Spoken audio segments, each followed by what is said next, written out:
Chers frères et sœurs en Christ, chers amis, en ces temps d'incertitude quant à l'avenir, d'inquiétude pour nos proches, nos amis ou nous-mêmes, que la paix et la grâce de Dieu vous soient données en Jésus-Christ, notre Sauveur. Qu'il vous donne calme et assurance pour les jours et les semaines qui viennent. La gravité de la crise sanitaire à laquelle nous sommes confrontés est sans précédent et touche de plein fouet nos familles, nos communautés, notre société et l'humanité tout entière. Nous avons compris par les informations la violence de ce virus.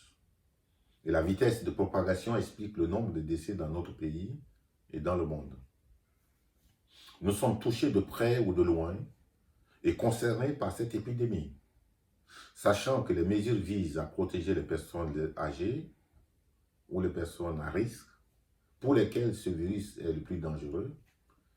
Il est de notre responsabilité de continuer d'appliquer, nous aussi, des mesures décidées par les autorités en ce qui concerne nos vies et la vie de nos églises.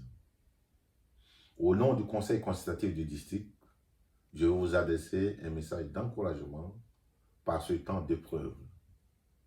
Depuis le début du confinement, j'ai adressé à plusieurs reprises, par mail, aux pasteurs et aux leaders de notre district, les recommandations concernant la fermeture de nos lieux de culte, le respect des consignes des autorités et le maintien des liens avec les membres de nos églises par les moyens modernes de communication.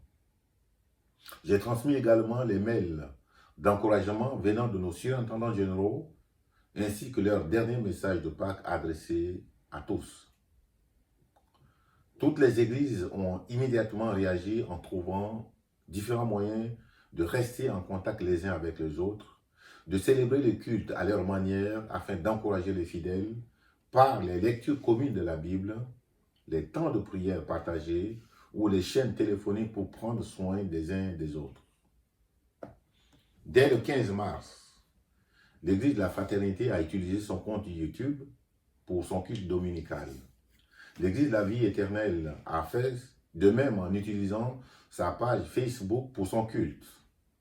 Les églises de Dreux, de Versailles, de Montpellier, arabophones ont envoyé des messages écrits par mail aux fidèles. L'église de Paris 17e a fait ses réunions en audio par WhatsApp et écoute par Zoom.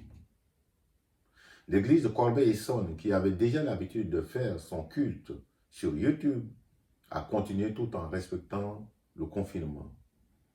Au début du mois d'avril, l'équipe de la Fraternité, composée de Benoni Valentin, coordinateur du projet, Jonathan Valentin, programmation musicale, pianiste, montage vidéo, diffusion en ligne, et Alison Gouret Valentin à la louange et à l'adoration. Cette équipe a proposé d'étendre l'organisation au service du district, notamment pour un culte en commun en ligne. J'ai accepté cette proposition en laissant libre choix aux églises qui avaient déjà mis en place leur propre système de communication. D'autres avaient répondu présent, comme pasteur Fred Marius, pasteur José Montero et Stéphane Tibier comme invités.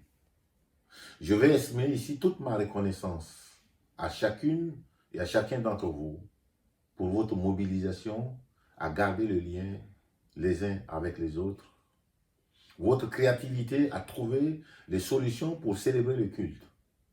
Malgré ces difficultés rencontrées, vous êtes restés fidèles, attachés au Seigneur. Cette crise a bouleversé la vie de nos églises et de la société, et ce, sans doute pour longtemps. Même à distance, chez vous, je vous invite à vivre en communion les uns avec les autres, à vous soutenir les uns les autres, car nous sommes également responsables des uns des autres. Continuons à prier pour le personnel soignant, pour les malades, pour les familles endeuillées, pour les autorités et pour l'Église de Jésus-Christ dans ce temps de crise. Merci aux différents conseils et aux pasteurs pour votre investissement pour maintenir le lien fraternel. Merci à l'équipe de la Fraternité pour son partage de la plateforme pour le culte en commun du district. Merci particulièrement à Alison, à Jonathan et à Benoni pour leur investissement au quotidien pour le maintien de ce programme. Je veux terminer en vous adressant ces mots de l'apôtre Paul qui se trouvent dans 1 Thessaloniciens chapitre 1, versets 2 à 4. Nous remercions toujours Dieu pour vous tous et pensons sans cesse à vous dans nos prières. En effet, nous nous rappelons devant Dieu, notre Père, votre foi si efficace, votre amour si actif et votre espérance si ferme en notre Seigneur Jésus-Christ. Nous savons que Dieu vous a aimé et vous a choisi pour être à lui. Quels que soient les temps, quelles que soient les épreuves, quelles que soient les crises, quelles que soient les incertitudes, Dieu vous a aimé et il vous aime toujours. C'est pourquoi il vous a choisi.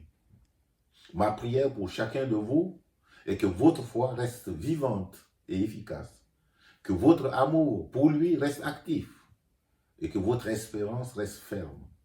Que Dieu vous bénisse. Et à bientôt. Pasteur Joseph Toguera.